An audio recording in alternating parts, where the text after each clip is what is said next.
ถ้าเฮาสิเปรียบเทียบดุจดังทรัพย์สมบัตินะบุญอันเกิดจากการทำสมาธิบุญอันเกิดจากการเพ่งนิพพานทรงฌานนี่เปรียบดุจดังทองเนี่ยเอาไปขายประเทศใดก็ได้รับซื้อทั้งเบิดบ่แม่นเงินนี่ยังต้องไปแลกเปลี่ยนสกุลนั้นสกุลนี้บางที่เขาก็บ่เอาเลยเปรียบว่าดุจดังทองเด้อ บุญอันเกิดจากการทรงฌานเจริญฌานโดยอานาปานสติเจ้ากรรมนายเวรนี่เห็นบ่เรียกว่ากรรมเก่าเด้นี่พวกเจ้ากรรมนายเวรหรือโรคภัยไข้เจ็บสิ่งสมาเกิดขึ้นในกายเฮาขันธ์5คือกรรมเก่าขันธ์5คือตัวรับกรรมเก่าใจบ่ล่ะถ้าเฮามีกายเป็นปกติบ่เจ็บบ่ไข้บ่ปวดบ่ป่วยนั่นแหละสุดยอดแห่งความสุขแล้วความไม่มีโรคเป็นลาภอันประเสริฐหนึ่งแล้ว2ความไม่มีหนี้ก็เป็นลาภอันประเสริฐคือกันเรียกว่าความไม่มีโรคได้ประเสริฐกว่าความไม่มีหนี้เห็นบ่บัดนี้ความไม่มีโรคนั่นแหละเป็นลาภอันประเสริฐมันก็มีกำลังไปหาสร้างได้ตัวเนาะแต่ว่าอันนั่นแหละมันสิว่าไปจังได๋โอ้ยต้องอยากให้คนได้ดีคั่นเนาะศูนย์ซั่นล่ะบัดนี้ฝึกไปเรื่อยฝึกไปเรื่อยโรคที่สิว่าสิเป็นนี่หายเลยบ่เป็นเลยแต่แม่นเฮาฝึกตะน้อยหังดีนี่ก็พ้นทุกข์ตะน้อยนั่นแหละเมื่อบาดเฒ่าๆจังมาแบบนี้ดอกพวกนี้อกหักผิดหวังมาเบิดบ่แห้งแล้วเนาะ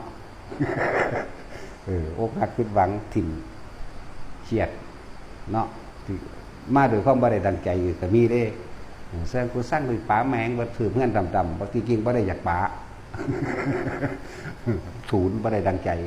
หัวบ่ถูกใจเมียบ่ถูกใจเลยเป็นจังซั่นก็มีพยายามคนที่ทำอานาปานสติใน3เดือนระยะ3เดือนแต่ว่าอย่างน้อยๆก็เฮ็ดจัก3เวลาก่อนที่จะหลับก่อนที่จะลุกและเที่ยงนี่เฮ็ดเวลาชั่วละขณะแค่ลัดข้อมือเดียวก็เอาบอกคือพระพุทธเจ้านั่นแหละเราก็ยังกล่าวว่าเป็นผู้ไม่ห่างจากฌานลัดข้อมือเดียวนึงเด้พระเจ้าจักบ่ลมหายใจวื้อเข้าอาการปิติเกิดลมหายใจออกเศร้าเลิกนั่นแหละลัดข้อมือเดียวมันสั่นโหดภาษาง้อมือจังซี่นี่นะอุ้ยก็เข้าข้างเขาโพดมันหน่อยโพดปานว่าเขาสิไปได้ซ้ำนั่นล่ะเนาะเถียงเพิ่นในจักหน่อย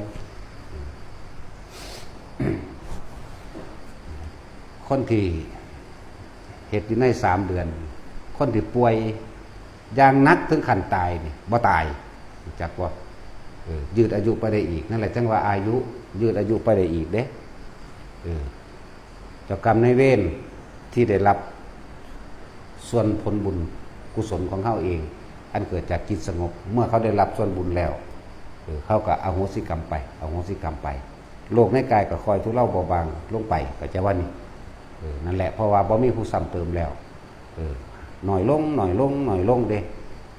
จังว่าหายป่วยบัดสำหรับผู้เฮ็ดมือหลายๆเนี่ยเด้บ่แม่นมือละเทียเดียวแค่ละข้อมือเดียวคือพระพุทธเจ้าว่าเด้หน่อยโพดเฮาเอาอย่าง3เวลาก่อนที่จะหลับรู้ลมเข้ารู้ลมออกนี่อาการปิติเป็นเครื่องยืนยันว่าเป็นผู้ทรงฌานแค่ปฐมฌานเด้อบ่ต้องเอาสูงถ้ามันสิไหลไปมันนั่งไหลไปเองดอกทุติยฌานก็แค่บ่รู้ลมบ่มีความคิดหยังอาการปิติเกิดทำความรู้สึกอยู่กับแค่ปิติอีก2ตัดลับปั๊บโลดหรอกนั่นแหละนั่น2แล้วส่วนมากสิอยู่ในขณะที่ปล่อยเครื่องตัดลับไปเลยนั่นแหละคนสมัครสิปล่อยมันไปอย่างสั่นดอกบ่มีสติประคองอยู่ใน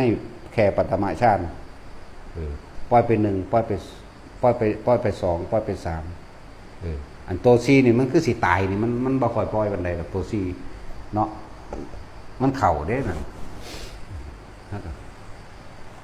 คนที่เป็นโรคแทนที่สิตายในอายุ50จังซี่ก็ยืดไปอีก60 70ไปเรื่อยนั่นแหละคนที่เป็นโรคก็หายก็มีทุเลาเบาบางบ่หายแต่ว่าได้มีชีวิตยืนยาวอยู่เพื่อสิได้ปฏิบัติธรรมก็มีสำหรับคนที่บ่เป็นหยังเกี่ยวกับอาชีพการงานการเงินก็สิดีขึ้นอย่างที่ว่ามามันเจ้ากรรมนายเวร บ่ขวางแล้วอโหสิกรรมแล้วสองหมู่เทวดาทั้งหลาย หรือญาติทั้งหลายนั่นแหละญาติเฮาเองปู่ย่าตายายทั้งหลายก็จะได้รับส่วนบุญเมื่อเขามีกำลังของเขาเองแล้วโลกทิพย์นี่อาศัยแสงเด้อเป็นเครื่องอวดอ้างกัน อาศัยแสงสุดได้แสงใหญ่แสงกว้างแสงสีทองยังก็ว่าไปว่าบุญหลายนี่แหละเขาก็มาโมทนานำเฮาเองเมื่อเขามีกำลังแล้วเขาก็ย่อมสะกิดซอยเหลือเฮาเอง อาชีพการเงินการงานก็เลยดีขึ้นเลิกทำบาปได้ทำบาปน้อยลงจนถึงขั้นเลิกได้แต่ว่าล่ะ หมายถึงบุคคลที่ยังหาอยู่หาปูหาปลาบางที่ก็เป็นคนกินเหล้าเมายาอยู่แต่ว่ามาฝึกอานาปานาสติบางคนมีความเห็นผิดเนี่ยหลายๆอันหลายๆก็เห็นถูกได้เนี่ยจึงบอกว่าแต่ละคนสร้างทุนให้ตัวเองสะก่อนย่างหน่อยกับ3 เดือนแล้วสิเปลี่ยนแปลงเองแบบว่าเขาสิเห็นความเปลี่ยนแปลงเองความเปลี่ยนแปลงในตัวเองที่สังเกตได้ก็คือความเปลี่ยนแปลงของความคิดเท่าที่เคยคิดผิดอย่างหนึ่งอีกบางนี้ความเปลี่ยนแปลงนั้นคือเป็นคนที่ใจเย็นลงนี่เป็นคนใจเย็นลงเป็นคนบ่น้ำเดือนจ๊อกจิ๊กเขามาคิดมานึกเด้เป็นคนที่บ่เรื่องเล็กๆน้อยๆไรสาระบ่เป็นเรื่องข้อขาดบาดตายนี่บ่ทกบ่เถียงหรอกปล่อยออกบ่ลำดีลำไรเป็นสัตว์แหละมันเลยมีสติมากขึ้นอยู่กับตัวเองมากขึ้นเด้นะก็ว่าสติก็เลยคืออยู่กับตัวเองก็คือลมหายใจนั่นแหละอยู่กับลมหายใจมากขึ้นความสงบมากขึ้นแล้วก็ค่อยๆเห็นความคิดของตัวเองมากขึ้นแล้วก็ซื้อรู้เท่าท่านความคิดของเจ้าของเองกับนั่นแหละแต่ว่าเขาเลือกอันเดียวถ้ามันเดียวเลือกตัสติปัฏฐาน4อานาปานสติถ้าเขาทำแค่อันเดียวนี่แหละรู้ลมเข้าออกก็ขึ้นสภาวะทำสติปัฏฐาน4บริบูรณ์สมาปัฏฐาน4กับบริบูรณ์อิทธิบาท4กับบริบูรณ์เนี่ยพระ5กับบริบูรณ์ โพชฌงค์7กับบริบูรณ์มรรค8กับบริบูรณ์นี่ตัวเดียวเลยว่าต้องไปไล่มาทั้งเบิดก็ได้หรอกว่าทุกคนเฮ็ดเอาเถอะมีไผเฮ็ดให้เฮาได้แนวมีแต่เฮาเฮ็ดเอาเองนะและการเงินก็ดีขึ้นการงานก็ดีขึ้นและโรคภัยไข้เจ็บในอันเป็นของเกิดในร่างกายผู้ที่ป่วยอยู่แล้วก็ทุเลาเบาบางลงมีชีวิตที่ยืดต่อไปอีกเพราะได้ปฏิบัติธรรมคนที่บ่ป่วยก็บ่ป่วยเลยสั่นเลยนั่นเพิ่นว่าเหตุแห่งความสมปรารถนาในโภคทรัพย์ทั้งหลายตลอดทั้งอายุวรรณะสุขภละนั่นเองและถึงที่สุดแห่งอภิญญายะเป็นผู้รู้แจ้งเป็นผู้รู้จริงนิพพานายะจะโพธิญาณนี่แหละรู้แจ้งรู้จริงแท่งตลอดด้วยความเห็นเป็นอย่างดีหลุดพ้นได้